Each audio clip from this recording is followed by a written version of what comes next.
C'est pas parce que c'est gros que c'est meilleur. Ne sous-estime jamais ce qui est petit. Ça peut être pas mal puissant. Prends le tampon OB. Il est conçu petit pour protéger en grand. Il s'accroît en largeur pour épouser parfaitement tes formes. OB. Fort, petit.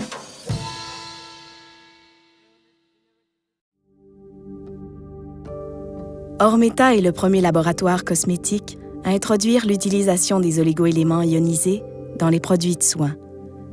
Pour des résultats remarquables sur votre peau, faites confiance au savoir-faire suisse. Haute technologie, haute performance. Ormeta.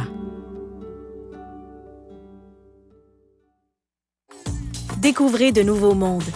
De l'Inde au Japon, en passant par l'Antarctique, suivez de véritables expéditions vécues par des voyageurs provenant de partout dans le monde. Les Grands Aventuriers, tous les lundis 23h, sur Canal Évasion.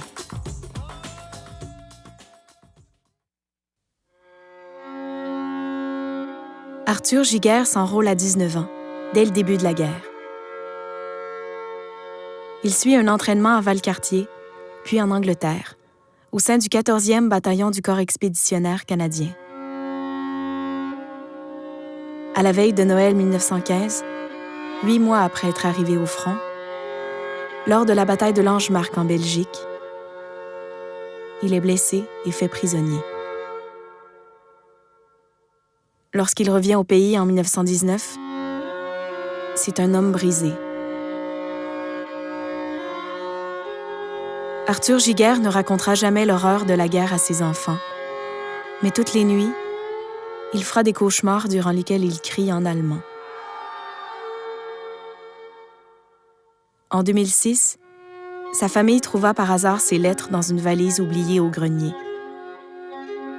Pour la première fois, sa famille a pu lire l'histoire de guerre d'Arthur et comprendre l'histoire de toute une vie. Après plusieurs jours de marche, le vilain petit canard arriva devant la maison d'une paysanne, espérant y trouver un refuge. « C'est peut-être ici, mon nouveau chez-moi. » Oh! La vieille dame, croyant que c'était une oie, l'attrapa aussitôt. Je vais la mettre en cage pourvu qu'elle ponde beaucoup d'œufs. Mais madame, je ne suis qu'un canard. Le caneton, évidemment, ne pondit pas d'œufs. Le chat ne cessait de l'effrayer. J'espère qu'elle te fera bientôt rôtir. Je pourrai ronger tes os. Le pauvre caneton était bien malheureux. « Dire qu'ici, j'espérais tant être aimé, » se disait-il. C'est alors qu'une souris apparut de nulle part pour venir le sauver. « Cessez ce violon! Je les ai tous empoisonnés. À nous la liberté. Moi, c'est Fantine. »« Merci, Fantine. » »« Partons tout de suite. »